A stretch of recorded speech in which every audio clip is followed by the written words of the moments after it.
cru. Fayulu et Kabila, de moins leur regroupement politique, ensemble, main dans la main, pour défendre une cause commune pour ceux qui ignoraient tout du dynamisme politique à la congolaise. Ils en ont là la preuve avec ce bloc patriotique qui réunit les ennemis et les adversaires d'hier. Alors, au nom d'une dépolitisation de la CENI, l'équipe de Kadima, du moins une partie qui a déjà prêté serment, est déjà au travail à faire rame.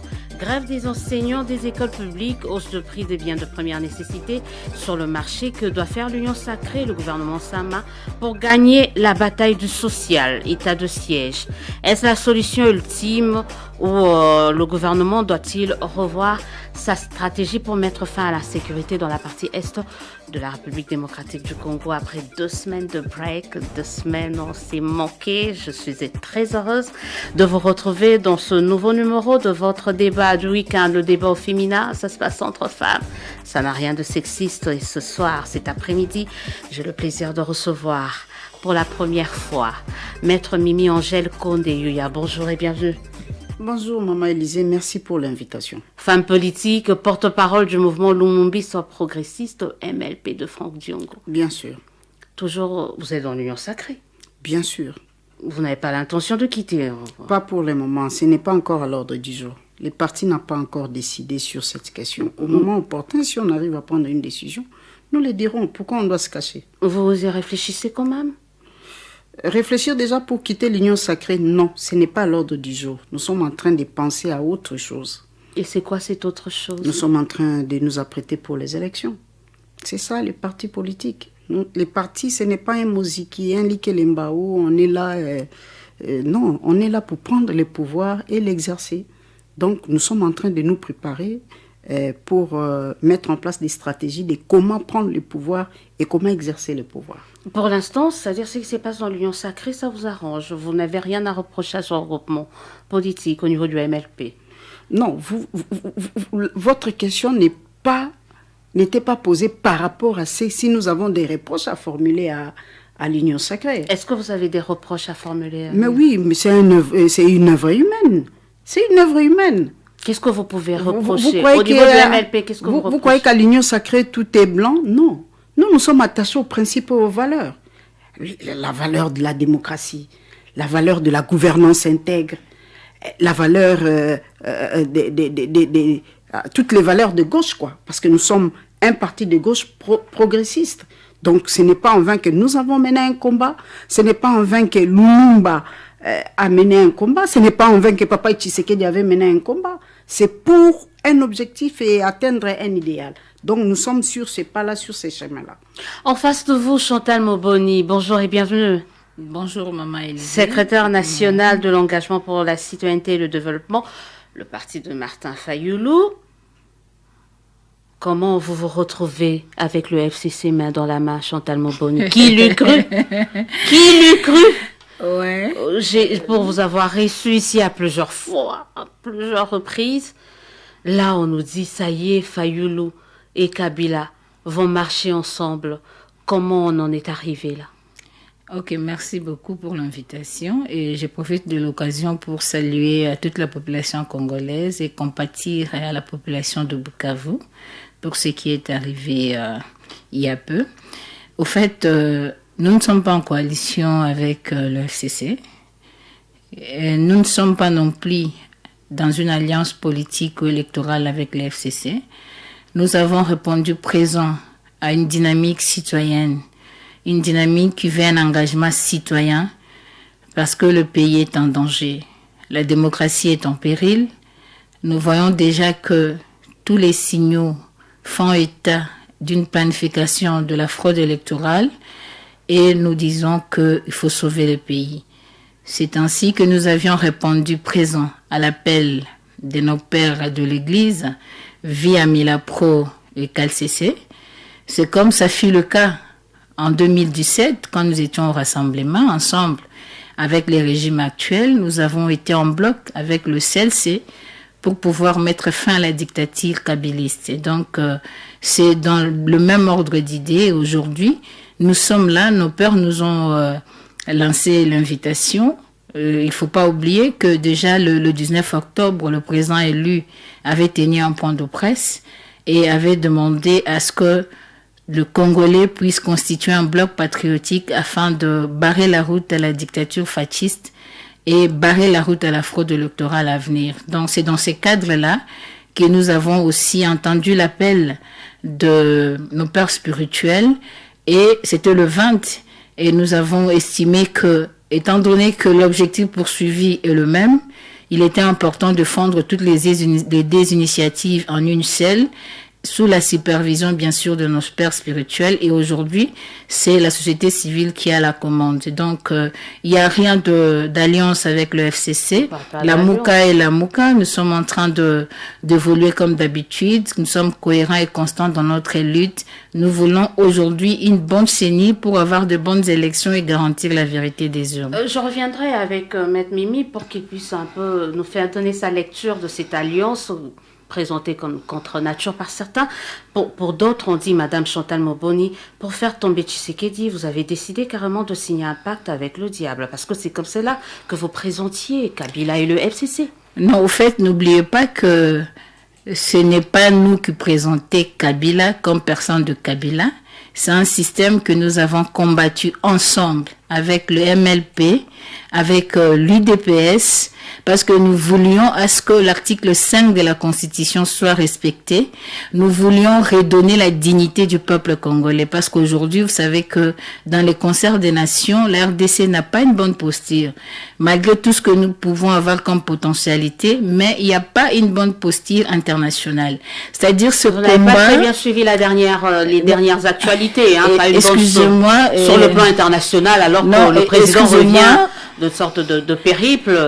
Non, excusez-moi, je pense que nous parlons État, nous ne devons pas plonger dans le sentiment ou le fanatisme aveugle, parce qu'aujourd'hui, personne n'ignore qu'il y a un problème de souveraineté au niveau du pays, personne n'ignore ce qui est écrit dans le préambule de notre Constitution. Tout le monde est d'accord que les élections se sont mal déroulées. Tout le monde est d'accord qu'il faille un consensus. Tout le monde est d'accord que c'est le seul moyen pour apporter un mécanisme correctif à ce qui s'est passé. Et aujourd'hui, nous amener dans ces terrains-là, c'est divertir le peuple congolais. Donc, nous disons ceci, que nous sommes là dans la même lutte, parce que jusque-là, nous estimons que rien n'a changé. Au contraire, nous sommes en train de voir une copie conforme qui est en train de s'installer et même aller même en deçà de ce qui a été avant. Donc, que personne ne prête des intentions diaboliques pour dire que nous sommes en train de brader la souveraineté du peuple. Non, c'est pas le cas.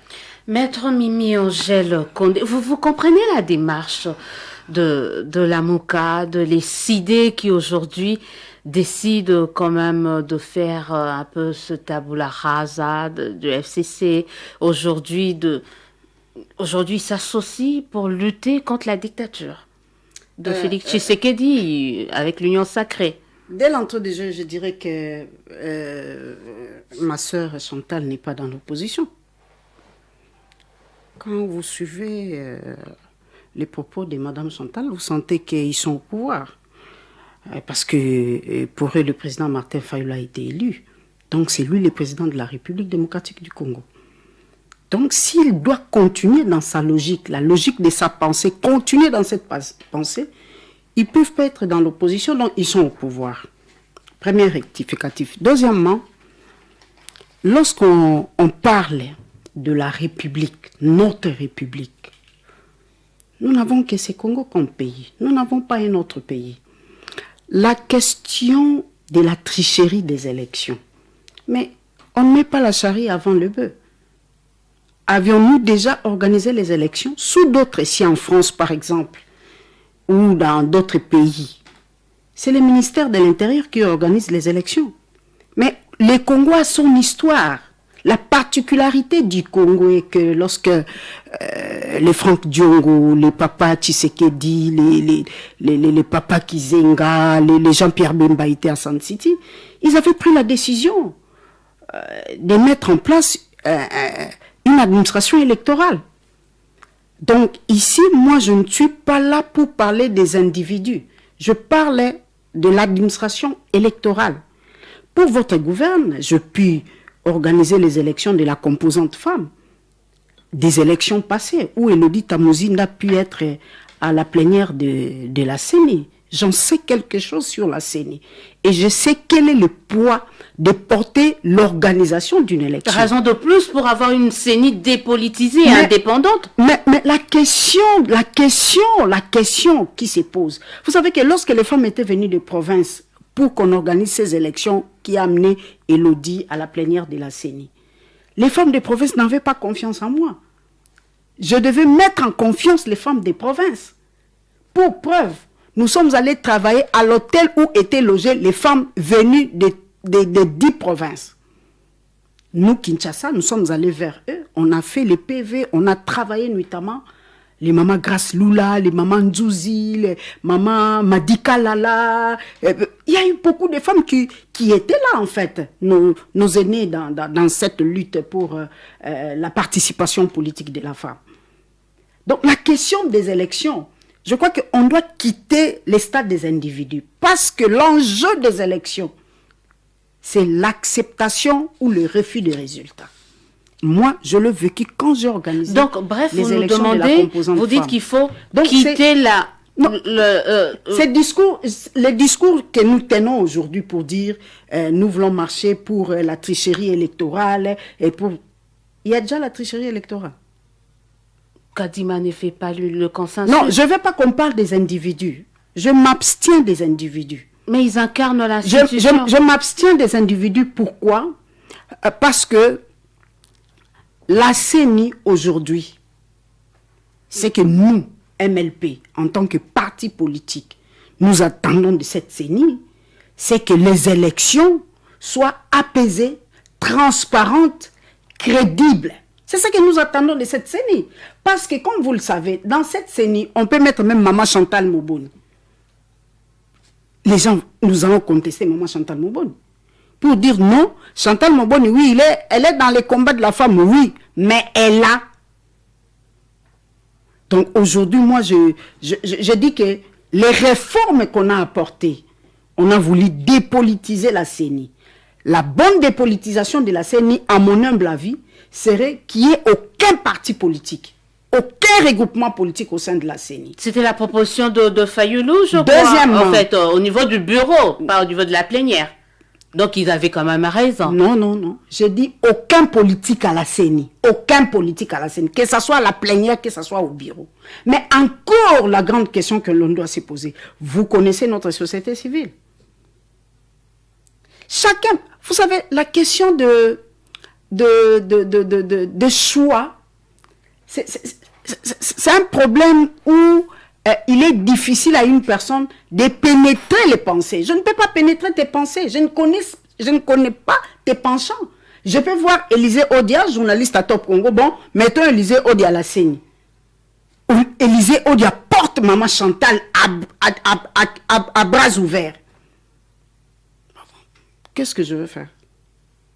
Je vais dire aussi, je ne vais pas d'Élisée Odia. Moi, je crois que la question de la CENI, ce n'est pas une question des individus, mais une question de principes et de valeurs. À quelles valeurs sommes-nous attachés?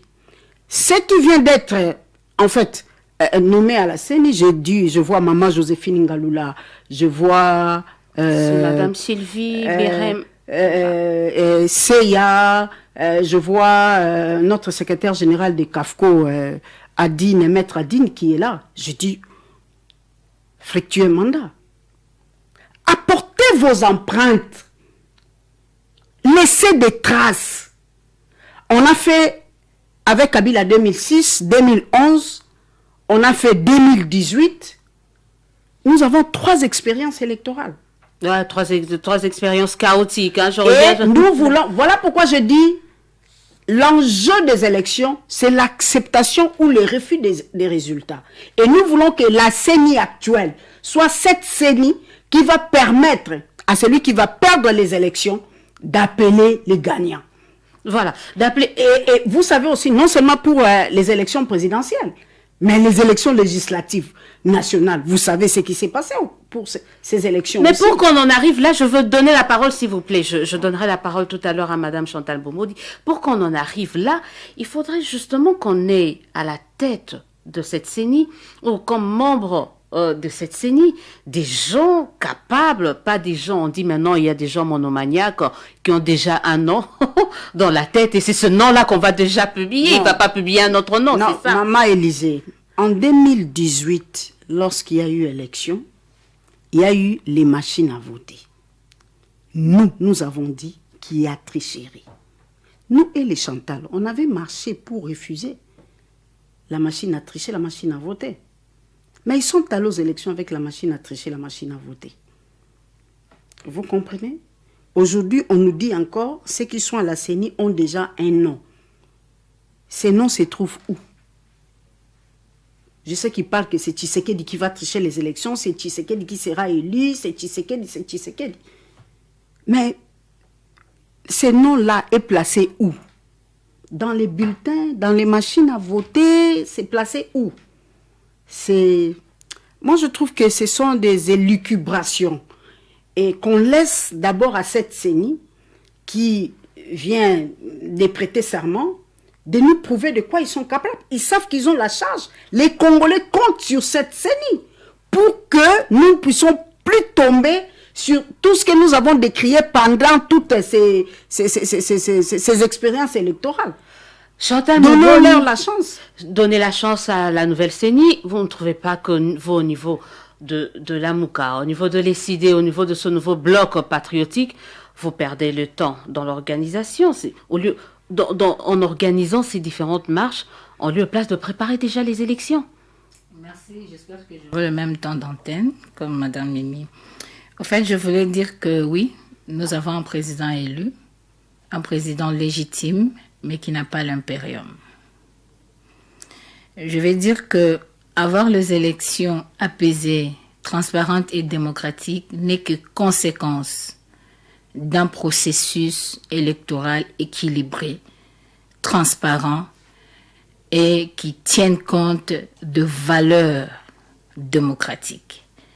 Avoir les élections apaisées, c'est pas une théorie ou un slogan, c'est pas quelque chose qui puisse tomber du ciel. Ça nécessite une préparation au préalable, c'est-à-dire au lendemain de l'investiture d'un régime, le processus commence déjà à se préparer. Et aujourd'hui, quand nous sommes en train de dire qu'il y a un décor qui est planté, qu'il y a une ossature qui est mise en place par rapport à la fraude électorale, ce n'est pas parce que nous ne voulons pas des gens qui sont là, mais c'est parce qu'il y a le fait qui le démontre. Vous êtes dans le soupçon, non, nous ne sommes pas dans le soupçon. Aujourd'hui, les députés sont devenus des électrons libres, qui étaient déjà en préparation.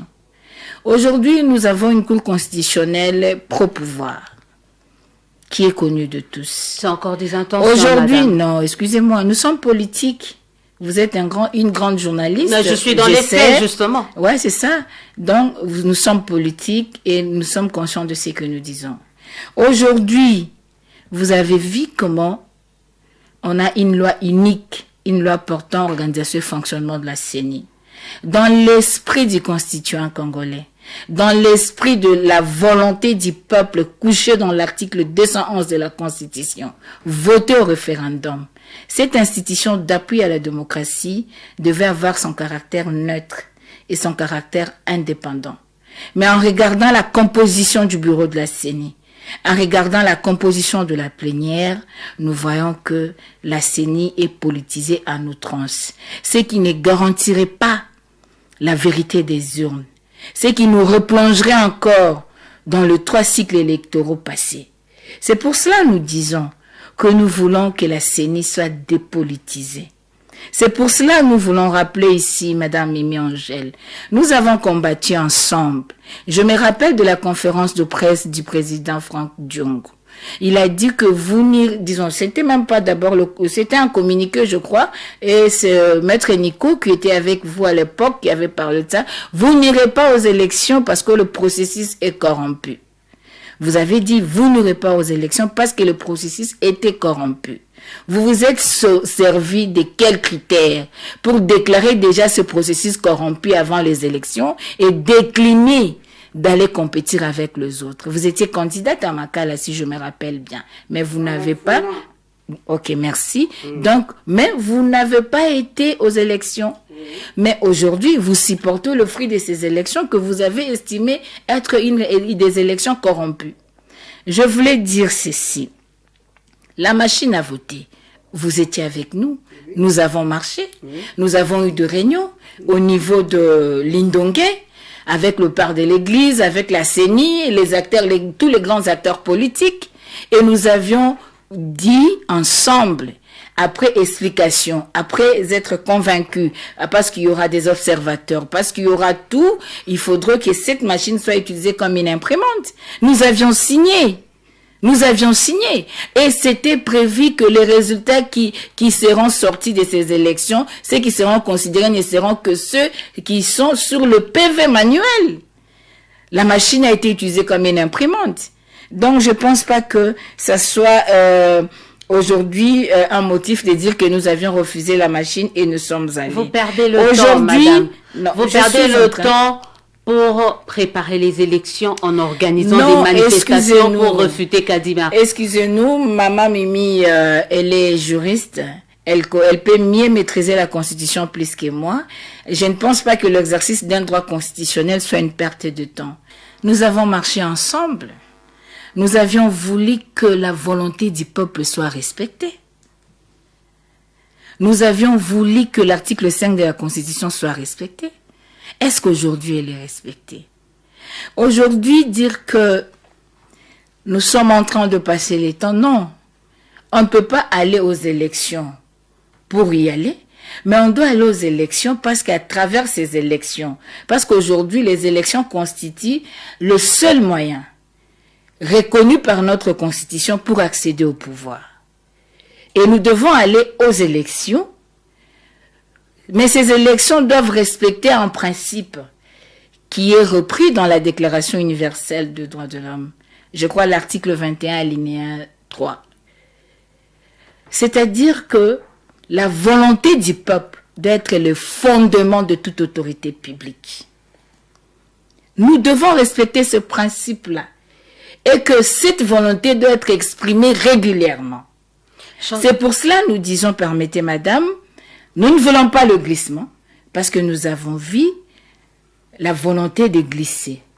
Nous disons, nous ne voulons pas cette CENI politisée. Aujourd'hui, dites-moi, nous sommes dans un contexte post-électoral, un contexte où il y a eu hold-up électoral. Et aujourd'hui, tout le monde est d'accord qu'il y a eu un problème et tout le monde veut qu'il y ait un consensus. Tout le monde veut qu'on puisse corriger les problèmes une fois pour toutes. On ne peut pas aujourd'hui avoir une CENI qui soit composée par un bureau de 7 personnes, qu'on ait 4 personnes UCN, 2 FCC et une personne société civile. Nous politisons la CENI pendant que l'influence politique nous a démontré ses limites. Qu'est-ce que vous entendez par dépolitiser la CENI? Parce que Madame Mimi Angèle vient de le dire, on peut beau mettre quelqu'un de la société civile ou quelqu'un qui peut, passez-moi l'expression, sortir de la cuisse de Jupiter, il y aura toujours des gens, il y aura toujours quelqu'un qui va décrier. Vous savez, quand nous disons aujourd'hui dépolitiser la CENI, ça concerne tout le monde. Je veux vous rappeler aujourd'hui l'influence politique dans les rapports des animateurs de la CENI, dans la coordination des histoires de la CENI. Vous avez vu même le 10 janvier, devant la télé, où on publie suivant une clé ISB, contre même la loi électorale. Ce sont les injonctions politiques. À la CENI, on a des gens qui répondent plus à leur parti politique qu'à la loi qui porte l'organisation et le fonctionnement de la CENI. Nous voulons réduire l'influence de politique au niveau de la CENI. Nous voulons nous rassurer par des mesures que nous vous avions présenté notre plan pour la dépolitisation de la CENI. Nous avions voulu à ce que nous ayons une société civile, que cette coordination soit rotative. Qui ne garantit à rien. Non, nous ne manquons pas des gens exceptionnels. comme on dit, nos pères spirituels. Jusqu'à ce qu'ils proclament Aujourd'hui, par quelqu'un exemple, d'autre. non, s'il vous plaît. Aujourd'hui, par exemple, si nous avons le prix Nobel de la paix, est-ce qu'il y a quelqu'un qui doute de sa crédibilité Mais il veut aujourd'hui? pas. Non, ce n'est même pas dans le... Vous demandez s'il peut y avoir des gens. Nous avons des exceptions dans ces pays. Nous avons des gens qui ont démontré de leur capacité. Mais le problème, c'est d'abord avoir les principes de base.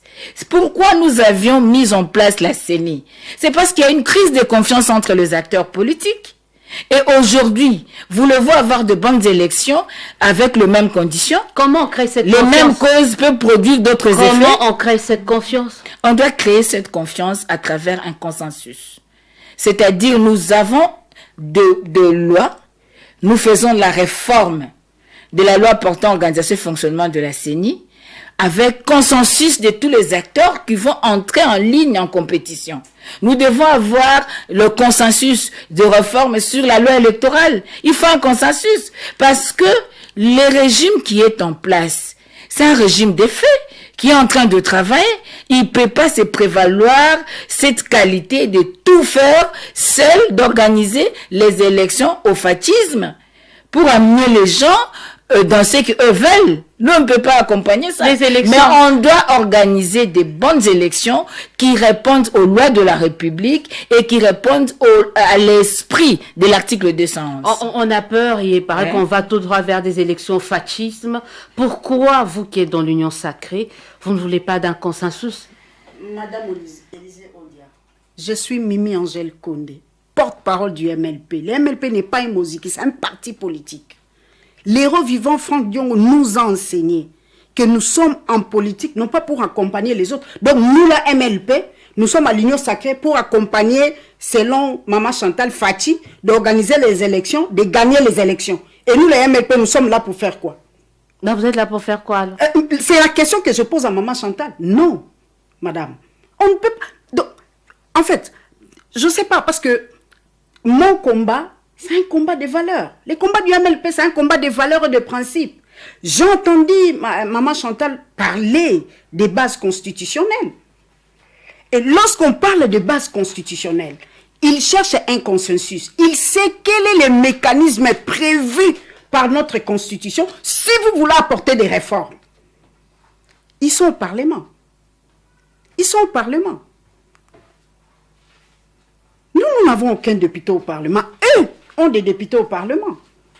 C'est-à-dire, quand on veut réformer la loi, quand on veut amender une loi, nous avons donné une partie de notre pouvoir aux députés. Ces députés, dans ces 500 députés, il y a aussi les députés de la Mouka. Mais vous savez à que qui on a donné mandat. le consensus n'est pas possible au niveau de ce Parlement, c'est ce qu'ils disent. Au Parlement, il n'y a pas de consensus. Au Parlement, on ne parle pas de consensus. Ça, c'est biaiser les mécanismes de vote de loi. Au Parlement, c'est la loi du nombre. C'est le vote. 8 sur 10, les 10 remportent. C'est à ce niveau-là qu'on doit chercher à arriver, les fair play, en fait, politique, et savoir quel est l'enjeu et quel est le jeu. Le jeu au Parlement, c'est un jeu du nombre. Quand vous êtes minoritaire, vous subissez quoi? Vous subissez la loi. C'est la démocratie, c'est aussi respecter la minorité. Non, c'est-à-dire quand vous allez au vote, c'est-à-dire on laisse la latitude à chacun de s'exprimer. Et lorsqu'il y a 10 sur 8, vous voulez que les 10 là disent non, nous cédons 8. Madame, Maître Mimi, je vous en prie. Je voulais d'abord continuer. Quand madame parle du processus équilibré, on commence à se préparer dès qu'après une élection, on commence à préparer déjà une autre élection. Mais oui, je suis tout à fait d'accord avec lui qu'après une élection, on commence à préparer une autre élection. Mais quand est-ce qu'on vient de mettre en place la CENI ici? Nous sommes en 2021. Donc, on doit continuer encore dans les pourparlers. Nous sommes en 2021 où c'est eux qui cherchent les glissements. Parce que nous avons hâte d'aller aux élections pour apporter notre manière, notre vision sur le Congo. Nous avons une vision sur le Congo. Nous concentrer sur des futilités, ça n'arrange pas les MLP. Pour les MLP, l'équipe Kadima qui est là, qui nous prouve qu'ils ont de l'expertise, qu'ils nous prouvent qu'ils vont organiser des élections qui auront comme enjeu l'acceptation des résultats. Et je dis encore, moi et Maman Chantal, nous avons marché pour décrier la machine à tricher, la machine à voter. J'ai décrit une machine à voter à tricher parce qu'il nous dit que nous avons dit que les processus étaient corrompus. Nous avons assumé. Nous avons dit qu'avec cette machine à voter, nous, on ne peut pas aller avec cette machine à voter. Bah, vous pactisez quand même avec ceux qui sont aujourd'hui à Je suis en train de vous parler, madame. On a dit, nous, MLP, on quitte le processus parce qu'avec cette machine à voter, nous sommes restés cohérents avec nous-mêmes. On a dit non à la machine à tricher, on ne va pas aller avec cette machine à tricher. La conséquence, c'est quoi? Vous avez dit que c'est une machine à tricher. Vous êtes allé avec cette machine à tricher. Soyez conséquente. Et outre encore, quand on dit qu'on est en train de préparer les glissements, non, nous sommes déjà en 2021, nous entrons en 2022. Si nous attendons le consensus, au Parlement, il n'y a pas de consensus. Le mécanisme parlementaire, c'est le vote. Les votes. Et il y a eu vote. On a voté la loi portant organisation et fonctionnement de la CENI. Cette loi a été promulguée par le président de la République. Je m'étonne que nous sommes en train de tourner toujours autour de cette loi portant organisation et fonctionnement de la CENI. Donc, Or, bientôt, c'est dans un mois, nous serons en 2022. Et les opérations électorales, madame, les élections ne se résument pas à la mise en place du bureau de la CENI. Non. Les opérations doivent commencer. Vous savez que nous avons des nouveaux majeurs. Vous savez qu'on doit enrôler les électeurs. Et nous, bientôt, c'est 2022. Les élections doivent se dérouler en 2023. Qui sont en train de planter les décors du glissement? On va très bientôt, je rappelle juste aux auditeurs, téléspectateurs, que vous suivez le débat au féminin sur Top Congo FM et nous recevons Mimi Angèle Konde Yuya, femme politique et porte-parole du mouvement lumumbiste progressiste, MLP de Franck Diongo, et Chantal Moboni, secrétaire nationale en charge de la communication, de l'engagement pour la citoyenneté et le développement et porte-parole de l'ICD de Martin Fayulu, le cadre de la Mouka. On va vraiment clôturer cette partie. Maître Mimi, Angèle Konde vient de le dire, on est en train de faire du surplace. Alors que le temps file, Madame Chantal Moboni, on fait quoi? On gagne le temps et allons-y donner un peu cette chance au bureau Kadima. Mettez ce bureau à l'épreuve au lieu de supputation. Bon, merci beaucoup, Madame Maudien. Je vais rappeler à Maître Mimi qu'on ne peut pas réquiser un processus électoral, on ne peut pas le qualifier de corrompu et accepter le fruit de ce processus. Aujourd'hui, entendre de Maître Mimi Angèle parler de ces parlements, ici, de ces processus que eux-mêmes ont jugés de corrompus, je suis un peu étonnée. Je voulais dire, Maître Mimi, que... Excusez-moi, vous ne siégez pas à ces parlements-là. Je vous ai laissé le temps. Je peux parler. Vous aurez le temps, vous allez parler. S'il vous plaît. Je voulais dire ceci. Quand il y a fraude électorale, quand la souveraineté du peuple n'est pas respectée, quand il y a hold-up électoral, le nombre de députés au Parlement cesse d'être l'expression d'une grandeur ou de la puissance d'un quelconque parti politique. Qu'est-ce que vos députés font de tort? Et aujourd'hui, ils devaient quitter. Je suis en train d'aller. S'il vous plaît, je suis en train d'aller. Donc, ce n'est pas ça le critère des grandeurs. D'ailleurs, eux-mêmes ont dit, ici à Top Congo, que c'est une majorité artificielle. Et aujourd'hui, une majorité ici qui a changé de nom sans l'organisation d'une nouvelle élection. Donc, parler de ces parlements pour dire que tout doit se régler là-bas, c'est aberrant. Nous sommes tous d'accord qu'il y a eu de problèmes. Même notre frère Félix Tshisekedi, devant le Congrès, il a dit qu'au sujet des élections, qu'il y a eu des choses qui ont fâché la conscience collective au sujet des élections. Donc, nous sommes tous d'accord, y compris l'UDPS et les MLP, qu'il y a eu de problèmes et le mécanisme pour résoudre ce problème, c'est le consensus. On ne peut pas nous bloquer. C'est le dialogue, en fait. On ne peut pas nous bloquer. Nous avons, vous avez dit ici... Le consensus, pour vous, c'est le dialogue, en fait. Jacques Chirac a dit, un homme politique est un homme de consensus. Aujourd'hui, madame, la politique, je suis en train de paraphraser Charles Maurras, la politique se juge par le résultat. Nous avions été au cycle électoraux, on a vu le résultat. Aujourd'hui, on ne peut pas refuser le consensus étant donné que le contexte dans lequel nous nous trouvons aujourd'hui, c'est un contexte où la volonté du peuple n'a pas été respectée. Dans quel cadre on obtient ce consensus? Dans quel cadre? Personne n'est pour le glissement. Les mécanismes. Si aujourd'hui, ils ont pu mettre ce bureau aujourd'hui, c'est parce qu'ils avaient leur calcul. Et ils étaient bités à beaucoup ils s'étaient heurtés contre la volonté du peuple. Le peuple s'est manifesté et c'est ce qui a fait qu'aujourd'hui, on ait ces bureaux en ces moments. Vous avez dit ici, nous, on a déjà notre proposition de loi et ils ont la leur. Le consensus n'a pas besoin de jours. Le consensus n'est pas un dialogue pour partager le poste. Sinon, on serait parti à la consultation comme les autres. Nous voulons asseoir le pays sur les fondamentaux. Et les fondamentaux aujourd'hui, c'est le respect de la volonté du peuple. Les diagnostics étant déjà faits dans le préambule de la Constitution, il y a un problème de légitimité. On doit régler ça une fois pour toutes.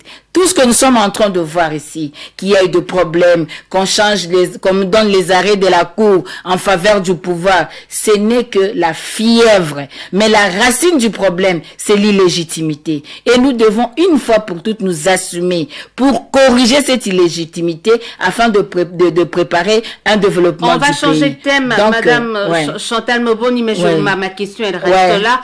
Dans quel cadre on obtient ce consensus? C'est hors institution. Parce que les institutions en question montrent aujourd'hui qu'ils n'ont pas été mandatés par le peuple. Vous voyez combien de fois les députés deviennent les écoliers de Pépé Mbosso?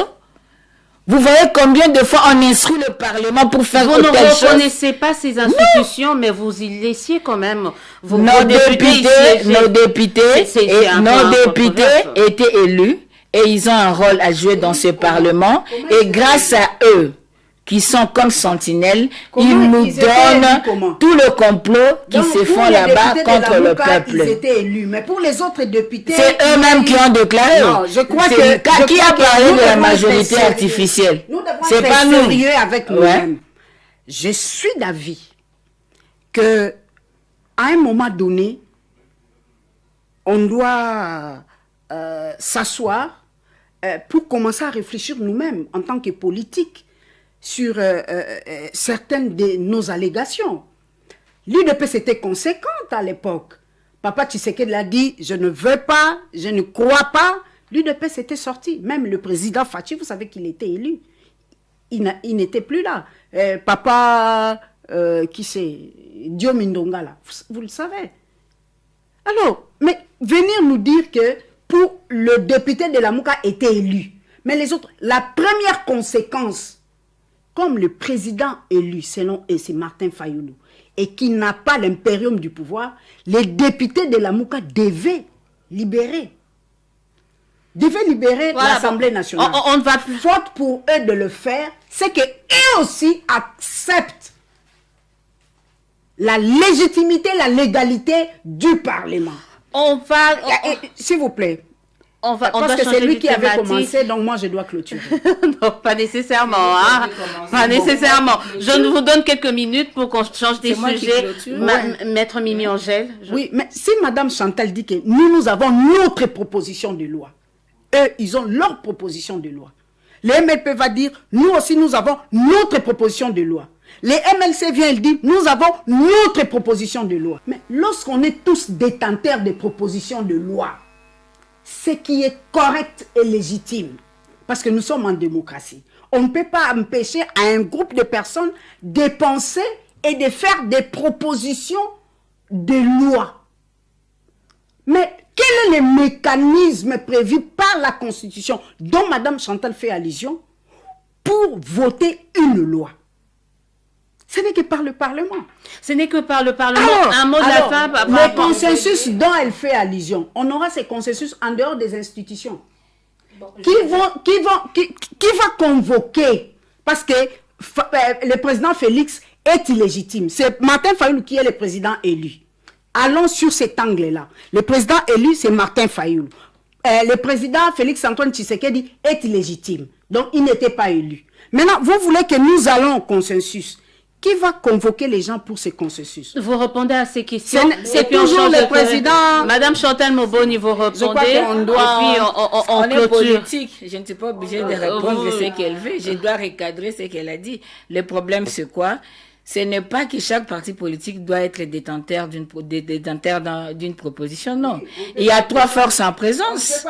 S'il vous plaît, vous avez parlé, madame. S'il vous plaît. S'il vous plaît, s'il vous plaît. C'est mon temps. On écoute et puis on passe à... Donc, je dis ceci. Nous avons notre proposition en tant que la MOCA. Il y a 3 forces en présence. On n'a pas besoin d'aller citer les partis politiques. Ils sont dans l'Union sacrée. L'Union sacrée a leur proposition de loi. Nous avons notre proposition de loi. FCCS a sa proposition de loi. C'est les 3 forces en présence. C'est les 3 parties prenantes. On fait un tabou rasa. Vous savez que cette loi a déjà été promulguée. On fait quoi? On passe outre. Je vous dis, il y a un défaut de qualité. Il y a un défaut de qualité. Madame, s'il vous plaît, respectons l'émission. Moi, je vous respecte quand vous parlez. Non, ne me mettez pas vos mots. Ouais, non, ne me mettez pas vos mots. Non. Maître Mimi. Non, laissez-moi le temps de parler. Maître Mimi, on écoute madame et on passe. C'est eux-mêmes qui ont déclaré par la voix des ondes et d'une déclaration que cette majorité est artificielle. Que les députés sont nommés, ça ne vient pas de nous. Nous, notre déclaration, que nos députés étaient élus. Aujourd'hui, nous disons, comment nous sommes allés à la Cinco? Il n'y avait pas la Constitution. C'est parce qu'il y avait un problème dans le pays qu'il fallait résoudre. Comment nous sommes allés à la Cinco? Nous avons procédé comment? C'est pour dire que aujourd'hui, les saluts passent par le consensus. Étant donné que le contexte dans lequel nous nous trouvons aujourd'hui n'inspire pas confiance. Il y a un problème de légitimité qui se pose. Et aujourd'hui, nous devons tous savoir qu'il faille un consensus, même si cette loi est promulguée, encore que c'est selon des procédures que nous avons tous contestées, et c'est une loi qui est porteuse des germes de contestation. Si nous voulons réellement une CENI, des élections apaisées, cette loi ne va pas apaiser les élections. Alors, on doit aller avec cette loi parce que la loi est promulguée dans la vitesse, ou bien nous devons faire aussi cette jurisprudence de comprendre qu'il y a un problème dans le pays et que cette loi ne favoriserait pas de bonnes élections, et nous sommes obligés dès aujourd'hui à pouvoir travailler de sorte que nous ayons de bonnes élections. Voilà, je crois qu'on va s'arrêter là pour cette thématique. Madame Élisée, un petit mot. Nous étions partis, vous étiez partis à la Cinco, pas nous. Vous étiez partis à la Cinco. À cette époque-là, le MLP Franck Diong avait dit quoi? Nous doutons de la sincérité de Kabila de conclure un accord, de les respecter. Vous étiez allés à la Cinco pour que Kabila glisse. Vous l'avez accepté. Et au finish, c'était quoi? Nous sommes allés à la Cinco sous la même rassemblement dont vous faisiez partie. Vous étiez dans les rassemblements. Vous avez dit non au processus, mais vous acceptez le fruit de ce processus que vous avez estimé d'être corrompu. S'il vous plaît, mesdames. Les MLP n'étaient pas avec Mesdames, s'il vous plaît. On avait dit en son temps qu'il doutait de la sincérité de Kabila de conclure un accord et de le respecter. Alors quand vous dites que nous étions partis, les MLP avaient fait connaître sa position. Vous êtes aujourd'hui avec l'IDPS. Pas de problème. Les élections en question ont été issues de l'accord des Cinco. Mesdames, je reprends la main. S'il vous plaît, mesdames. Bon sang, là, on m'attend plus. Mesdames, s'il vous plaît, on va continuer. On n'a pas eu le choix, c'est-à-dire, c'était la seule façon qu'on a trouvé quand même pour reprendre la main et dire qu'on doit changer de thématique parce que ça commençait à aller, à crier un peu dans tout le sens. Mesdames, on va revenir sur notre thématique dans le cadre de cette émission, c'est le tas des sièges. On va très rapidement aborder cela. Il nous reste 15 minutes avant de terminer. Maître Mimi Angèle Condé, c'est un fiasco cet état de siège issu de l'Union sacrée. J'entendais encore qu'il y a eu au mois d'octobre 75 morts. Alors mais c'est un fiasco. Pourquoi est-ce que devrons-nous continuer avec cet état de siège? Madame Élisée Odia, je vais parler de ces sujets avec pincement au cœur. Pincement au cœur, pourquoi? Parce que mes sœurs et mes frères de l'Est de la République continuent à subir des atrocités. En tout cas, nous partageons cette peine avec nos compatriotes de l'Est. Cependant, je voulais que, au lieu d'aller directement parler de l'état de siège, mais quelle est la figure de l'insécurité de l'Est? Et Lungi, il y a insécurité dans l'Est des Andes. Nous ne sommes plus dans une guerre classique. Guerre classique, non.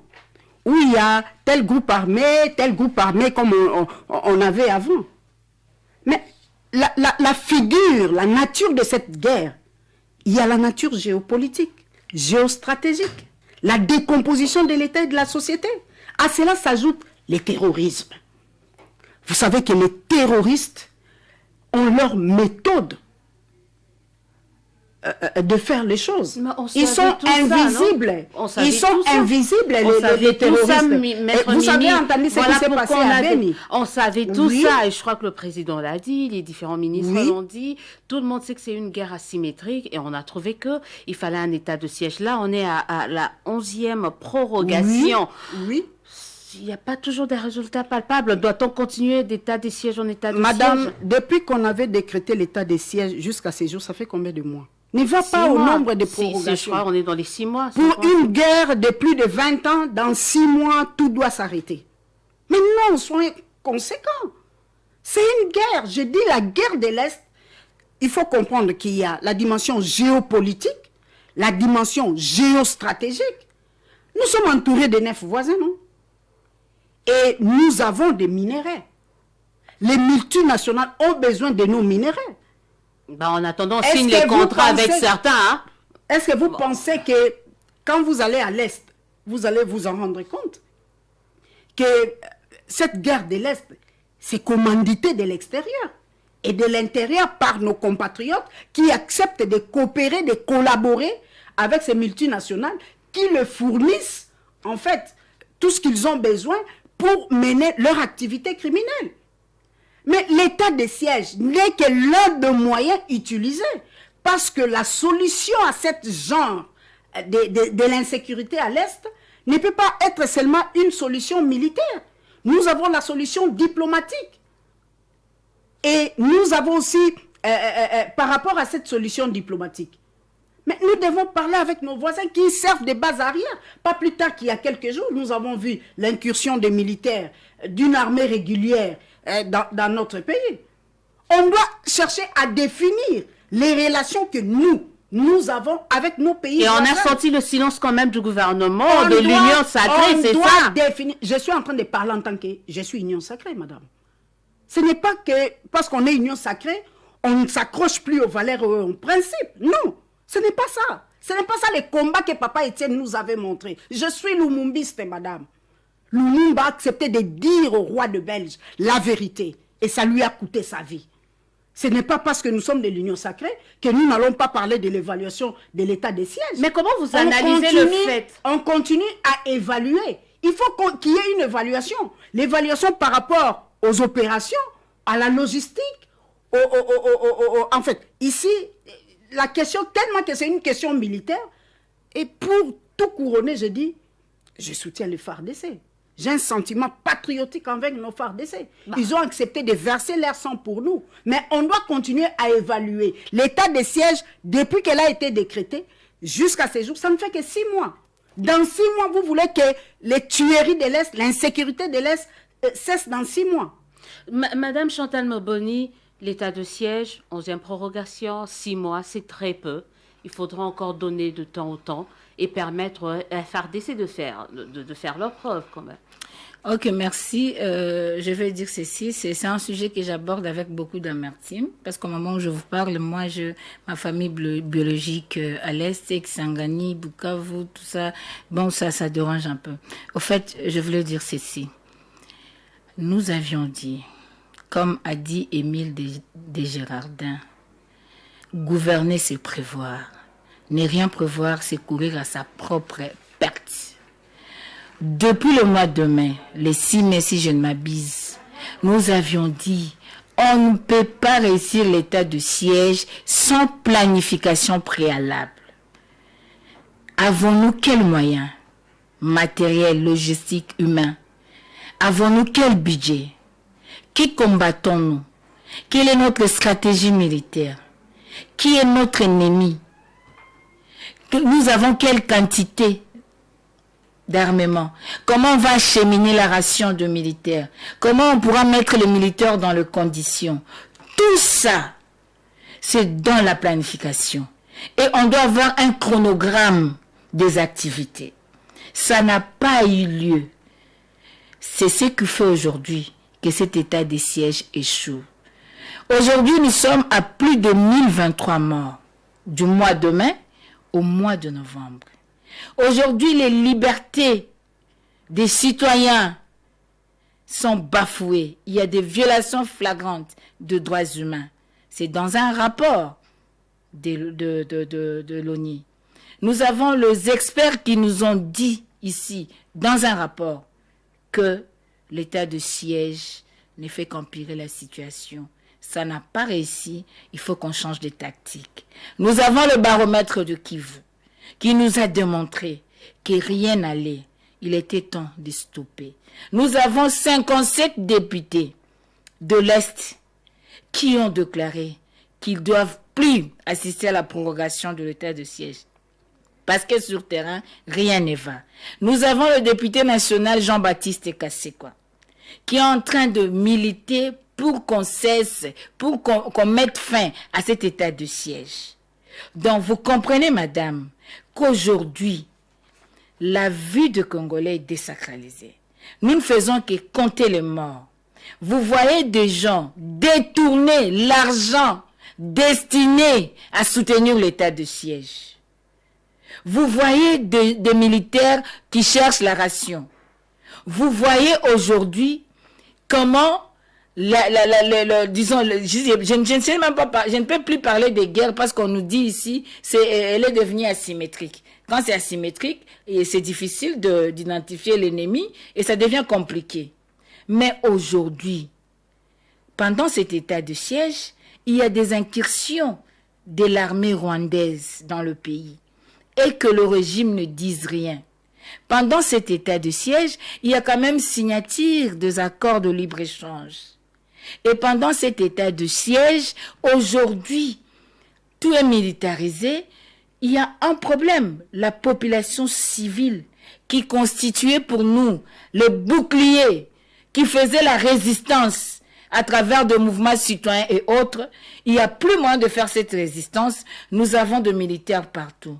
Si nous disons que ça n'a pas marché, cela ne veut pas dire que nous doutons de l'expertise de nos militaires. Cela ne veut pas dire que nous doutons de leur technicité.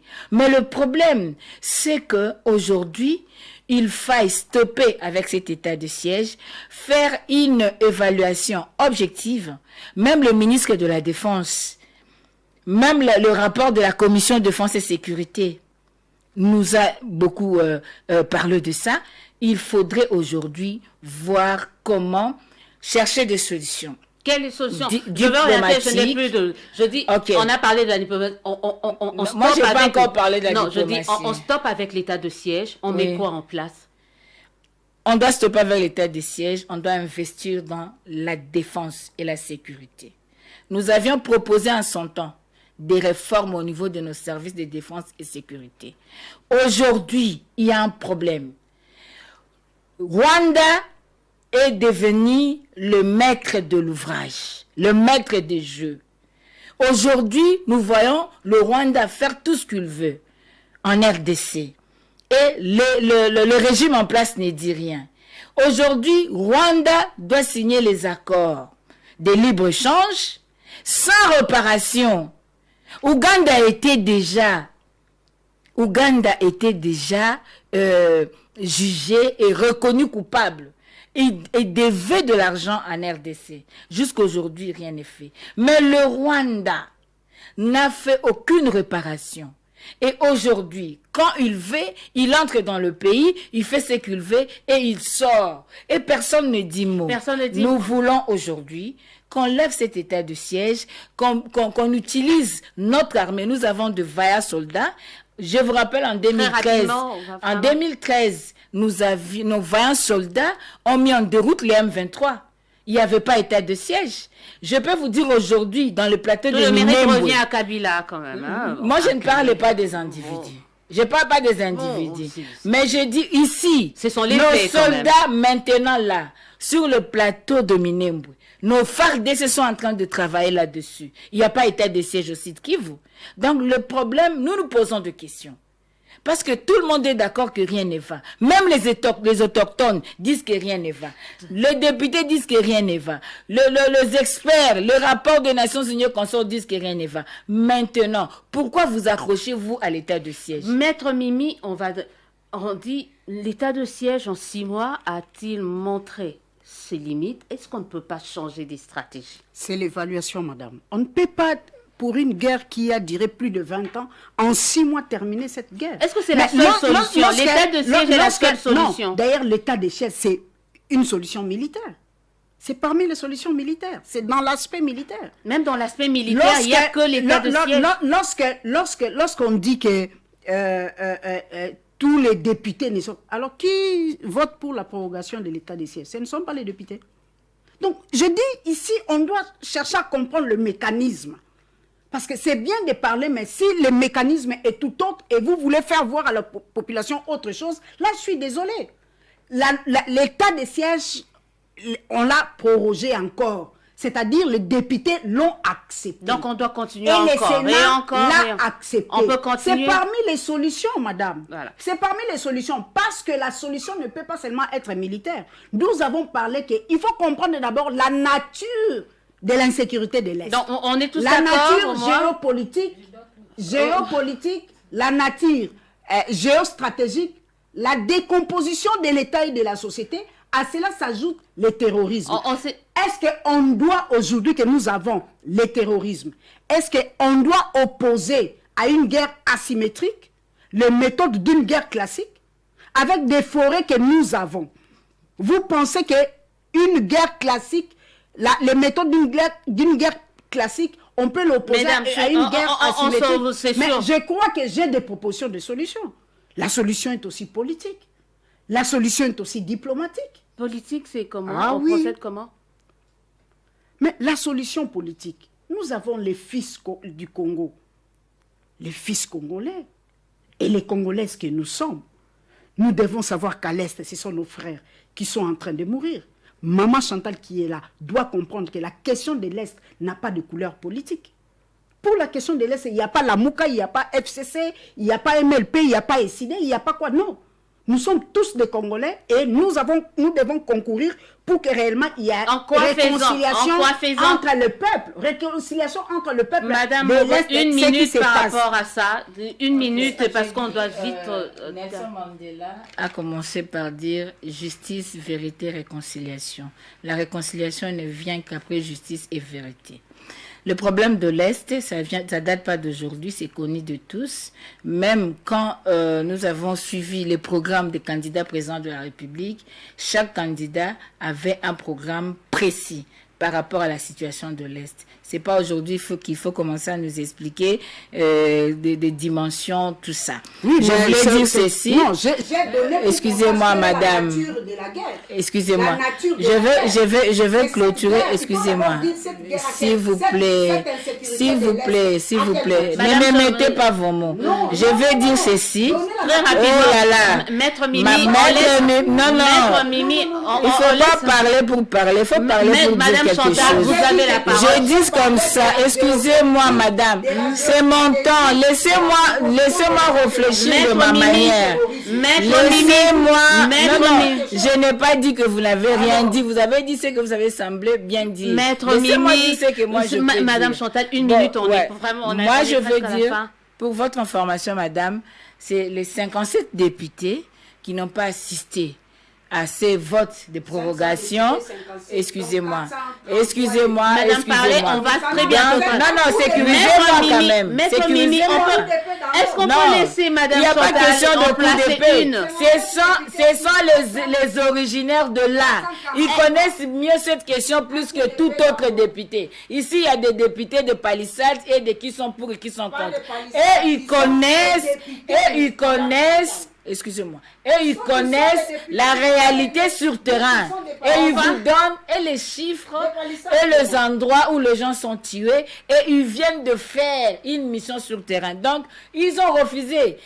Il y a un rapport, madame. Mais allez lire le rapport au lieu de discuter. Mais merci, mesdames. Vous parlez tout au même moment. On va bientôt terminer. D'ailleurs, on n'a pas pu aborder la troisième thématique. On voulait parler de la gratuité. Mais on vous donne juste une minute parce que le temps s'est écoulé.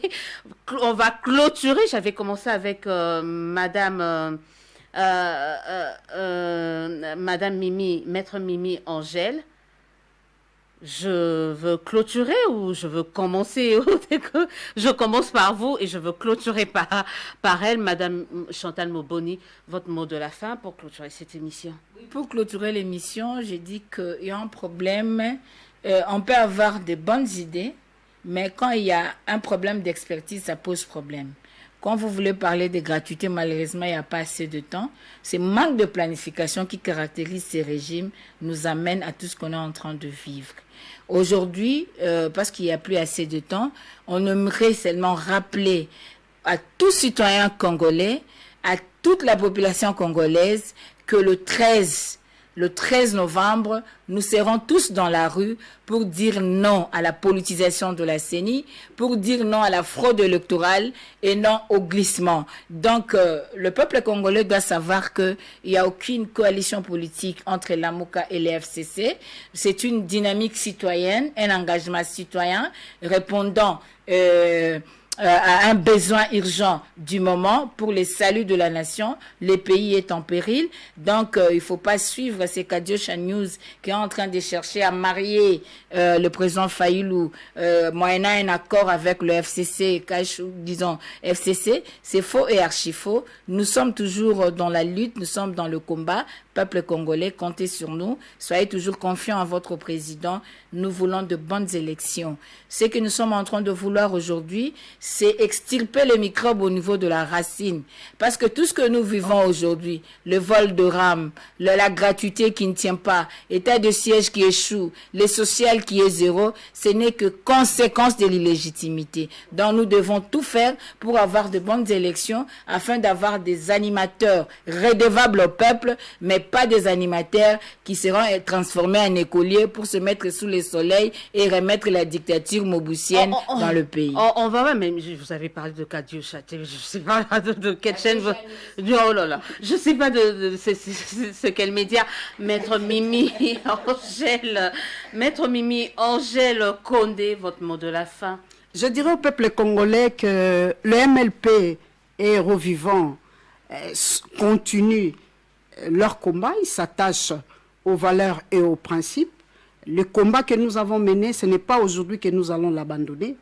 Et je crois que nous sommes là pour apporter des solutions aux problèmes. Le MLP, c'est un parti porteur des aspirations et des revendications du peuple. Donc nous le prenons à bras le corps. La question de moyens, il se pose une question de moyens. Je crois que Mme Chantal allait donner des pistes de solutions pour la gratuité. Parce que lorsqu'il parle de la gratuité, il se met à l'écart comme si elle n'est pas congolaise. C'est une question qui ne la regarde pas.